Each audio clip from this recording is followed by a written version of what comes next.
नमस्कार, मैं हूं डॉक्टर आभा पांडे। आप हैं डॉक्टर श्रुतिकांत पांडे। हम एक नई सीरीज शुरू करने जा रहे हैं जिसका नाम है भारत गाथा। तो डॉक्टर पांडे से पूछते हैं कि ये भारत गाथा क्या है और इस सीरीज को शुरू करने के पीछे क्या मकसद है।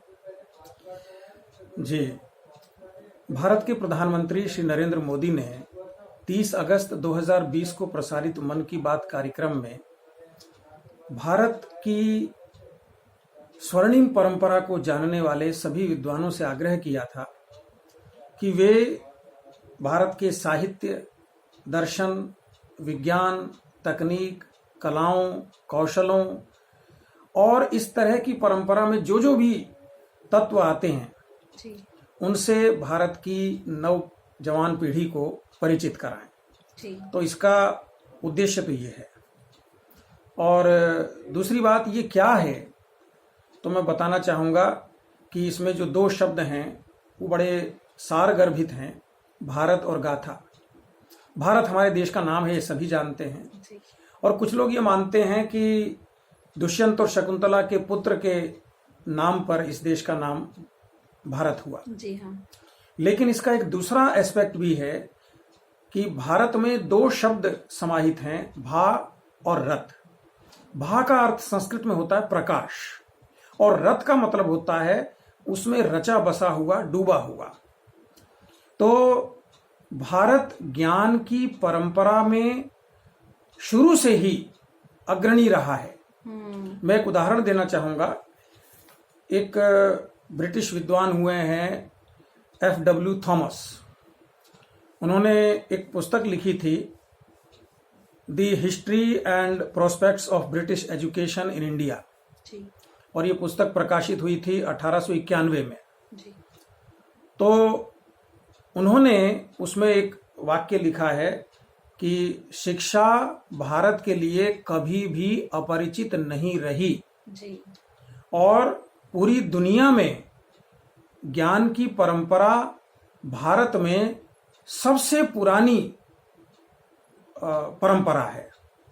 और इसी तरह से अभी हाल ही में 2014 में एक अंतर्राष्ट्रीय परियोजना शुरू हुई जिसमें भारत के भी विद्वान शामिल हैं कि India what it can teach us. तो उसमें ये कहा गया है कि मनुष्यता, संसार, सभ्यता, संस्कृति इत्यादि जितने भी मनुष्य के विकास से संबंधित एस्पेक्ट्स हैं उनको सामने लाने का जितना महनीय कार्य भारत की परंपरा में हुआ है, पूरी दुनिया में किसी अन्य परंपरा में नहीं हुआ। आपको टोक रही हो, महनीय मतलब क्या पंडित जी? महान। अच्छा जी। तो ये भारत की महत्ता है। और दूसरी बात, जो गाथा शब्द है उसमें गीत है और उसमें वर्णन है। क्योंकि कोई भी परंपरा जो भारत की है, चाहे वो वेद की है, ब्राह्मण की है, आरण्यक की है, उपनिषदों की है, दर्शनों की है, हालांकि दर्शन तो सूत्रात्मक है, वो सब गीतों की परंपरा है। जी। तो उसको और उसमें समाहित जो वर्णन है उसको सामने रखने के लिए ये भारत गाथा नाम के चैनल की शुरुआत की गई है। तो इस भारत गाथा में हम नॉलेज को शेयर करेंगे, जी। सारे ज्ञान को, जो ज्ञान का जो समावेश है हमारे भारतीय ज्ञान का, उसके बारे में हर सीरीज में अलग अलग सोर्स को लेके हम चर्चा करेंगे।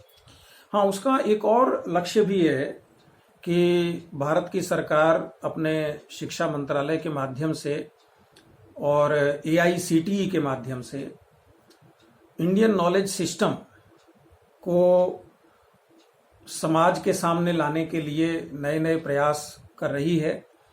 और इसी तरह जो नई शिक्षा नीति 2020 है उसमें भी हमारी शिक्षा व्यवस्था में भारतीय ज्ञान परंपरा को समाहित करने की बात की गई है। तो ये श्रृंखला उसमें भी मददगार होगी। तो हम क्या चर्चा करेंगे, किस तरह से हम लोगों को ज्ञान देने की कोशिश करेंगे, यानी हम उन्हें क्या बताने की कोशिश कर रहे हैं इसके माध्यम से? तो इसका परिचय मैं एक छंद के माध्यम से देना चाहूँगा जो विशेष रूप से इसी भारत गाथा के लिए रचना की गई है। जी, स्वागत है। सुनो रे नौजवान भारत के, सुनो रे गुणगान भारत के, सुनो रे नौजवान भारत के, सुनो रे गुणगान भारत के। यहाँ वेद हुए उपवेद हुए, ब्राह्मण आरण्यक भेद हुए, उपनिषदें लिखी गई शतशः और स्मृतियों के उपदेश हुए। सूत्रों की रचना यहीं हुई, दर्शन ग्रंथों की शाख कई। आस्तिक नास्तिक के भेदों से भारत भूमि पर लिखी गई। वेदांग और प्रतिशाखों से ग्रंथों के अनुपम भाष्य हुए। भाष्यों की व्याख्याएं आई और नए अर्थ नव भाव खुले। रहो नान जान इन सब से, सुनो रे नौजवान भारत के, सुनो रे नौजवान भारत के, सुनो रे गुणगान भारत के। बहुत सुंदर। सुनो रे नौजवान भारत के।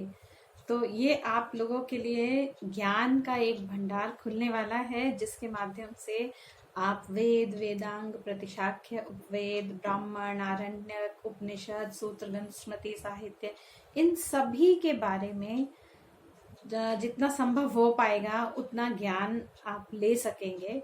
और अगर आपको इस विषय में कुछ पूछना होगा, कुछ क्वेश्चन आपके होंगे, तो आप कमेंट सेक्शन में डाल सकते हैं, तो डॉक्टर पांडे उनका रिप्लाई करेंगे।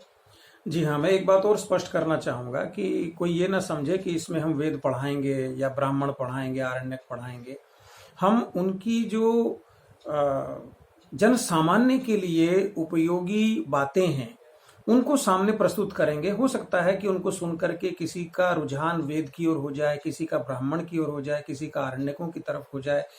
और एक और चीज़ है कि सामान्य रूप में हम जानते हैं कि भी वेद 4 हैं। तो जब किसी को ये पता लगेगा कि भी वेद की केवल 4 ही नहीं, 4 तो प्रमुख वेद हैं, लेकिन उनकी 1131 शाखाएं हुई हैं। वेद को पढ़ने के लिए पहले वेदांगों का अध्ययन होता था और उन वेदांगों के प्रकार 6 हैं: शिक्षा ग्रंथ, व्याकरण, निरुक्त, छंद, ज्योतिष। तो ये वेदांग हुए हैं। और हर वेद की शाखा को पृथक रूप से जानने के लिए भी प्रातिशाख्य नाम के ग्रंथ हुए हैं, आज भी वे उपलब्ध होते हैं। इसी प्रकार उपवेद भी हैं, हर वेद का अपना अपना उपवेद है। और वेद की जो ज्ञान परंपरा है उसको व्यावहारिक कैसे बनाया जाए, इसको लेकर के ग्रंथ लिखे गए हैं, जिनका नाम ब्राह्मण ग्रंथ है। फिर जो लोग गृहस्थ नहीं हैं, जो गृहस्थ को पार कर चुके हैं, अब प्रौढ़ावस्था में हैं, उनके लिए वेद को कैसे व्यावहारिक बनाया जाए, तो उसको लेकर के आरण्यक ग्रंथ लिखे गए हैं। और जो सन्यासी हैं उनके लिए उपनिषद हैं। इसी प्रकार देश की व्यवस्था चलाने के लिए, समाज की व्यवस्था चलाने के लिए, राज्य की व्यवस्था चलाने के लिए वेदों की परंपरा का जो व्यावहारिक ज्ञान है उससे परिचित कराने के लिए सूत्र हैं, ऐसी स्मृतियां हैं।